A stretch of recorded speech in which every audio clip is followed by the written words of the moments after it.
But today and this morning, the eyes of the world are on Derry.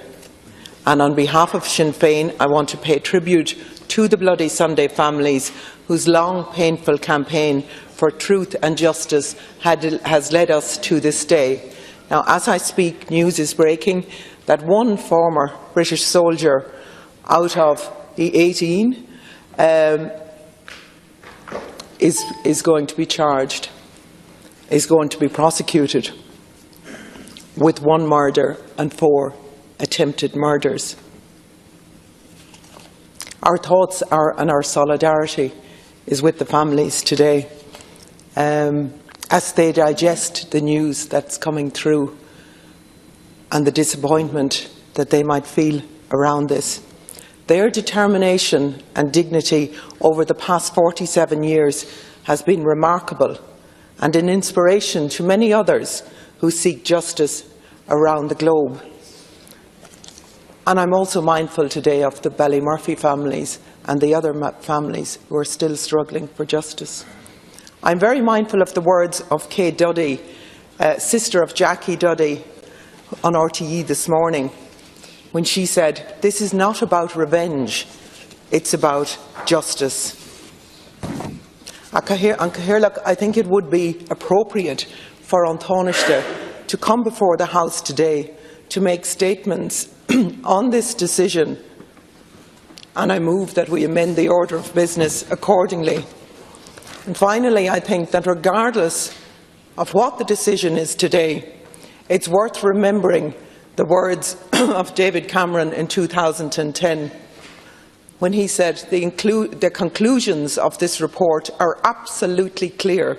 There is no doubt, there is nothing equivocal, there are no ambiguities.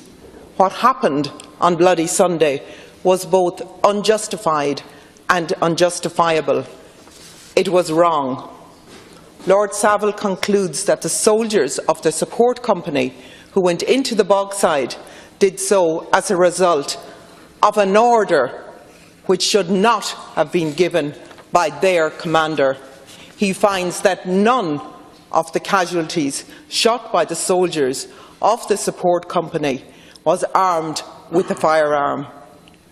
Yet we hear a para commander recently say it was a job well done. But today is about the families, and our thoughts and our prayers and our solidarity are with those families who have suffered so much for the last 47 years. Thank you. Senator Reardon and Seanad Donnghaile. Yeah, and I want to formally second Senator Conway Walsh's proposal that the Tánaiste comes in today, and certainly I hear what Senator Wilson has said, and I will listen intently to what the leader says in that regard, but it does warrant that level of response from the Irish Government, and with the greatest respect, I can't nor would I dare speak on behalf of the Bloody Sunday families, but I think they expect the Irish Government to come out on the record on this most pivotal day of importance. And we have to look at this in its broader context, and all of our heads and our hearts, I think, as colleagues have acknowledged, are in Derry today. But this isn't only a very traumatic and deeply hurtful day for the families involved in Bloody Sunday, but this sits in the context of the ongoing inquest into the murders by the Parachute Regiment at Ballymurphy, which is taking place in the Belfast High Court every single day. And I was joined at the beginning of it by a range of Seanad colleagues from across this chamber. And that is absolutely harrowing, what is emerging from Ballymurphy and from the inquest. Father Hugh Mullen, a local parish priest who went to the assistance of his parishioners carrying a white flag, much like that iconic image from Derry. Father Hugh Mullen was shot in the head and killed by the Parachute Regiment that day. So I think all of us need to just reflect again on that wider context. Last week in the British House of Commons, the Secretary of State, Karen Bradley, said that British soldiers acted in a dignified and appropriate way. And I wonder more about now the strategic decision to make those remarks, and was it a strategic decision to cause further hurt, further trauma, but also prepare for what we are hearing today?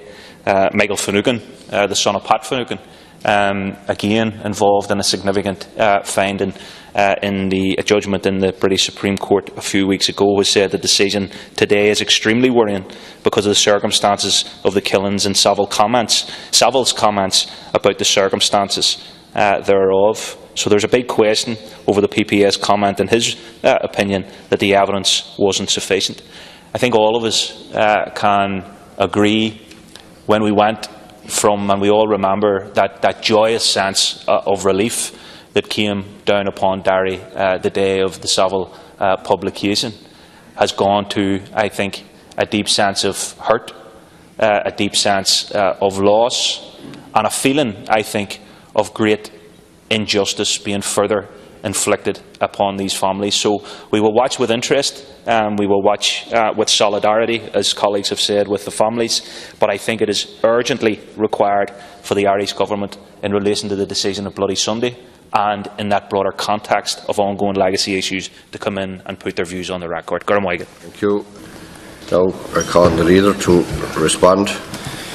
At the beginning, can I thank the 80 members of the House for the contribution to the order of business, and can I begin with the announcement by the Director of Public Prosecutions in the North, and to reply to Senator Harkin, Conway Walsh, O'Riordan, Wilson, Donnghaile and Daly. I think it is a time for calm reflection to take on board what has been announced this morning. I think it's also important that we remember the families and those people who were killed, the 14 people who were killed so tragically, and to thank the families in Derry for their huge contribution and for this huge sacrifice they've made and the passion they've brought and the way in which they've held themselves with dignity in the intervening years. And as Senator Donnghaile said, I think all of us remember the Savile inquiry and the report and what that actually meant. And today is a bit confusing. We have to be honest. I understand, and I haven't got all the details, but I think the point that Senator O'Riordan makes is one that we should all reflect upon as well, that the hand of the UK definitely has a very strong influence on our history and what's happened in our country, but equally it is now important that we don't react in a way that will jeopardise what we've achieved so far on this island in terms of peace and reconciliation and the healing. And I know that the 14 people who've been killed and their families will today have been looking for more than just one soldier to be prosecuted, to be charged. I know from the report that Soldier F. Cathaoirleach has been charged for 2 murders and 4 attempted murders, and that people on all sides will find it extraordinary that the insufficient evidence is presented. But I think rather than divide the House this morning, I have put a request into Minister Coveney on foot of Senator Conway Walsh's proposal. The Minister isn't in Dublin today, but I have a commitment from his department and from him that he'll be in the House to have a discussion and statements on the report on Wednesday the 27th. That's the first week we're back at 4 p.m. So rather than divide the House on a very important and sensitive issue, and given I think that my bona fides in terms of that, I would hope that you would not divide the House, because I don't want to divide the House on this matter, because it is too important to do that. And I understand where you're coming from, and equally those of us on this side and the other side who are Republicans as well want to see justice, want to see people held to account, but at the same time recognising, as you said, the words of Jackie Dudley's sister this morning, it is about justice. It's also about healing and peace and reconciliation. And we can discuss at the group meeting the amount of time you require for that, and I'd be happy to work with all members on that. And it will be Minister Coveney or the Taoiseach, nobody else. I've put a request in for Minister Coveney, and his office have come back to say that he will take the debate. Okay, thank you. But I'm not in charge of his diary, but I'll walk. Subject to that, you're withdrawing your amendment. Yes, I will on that. Okay. Is the order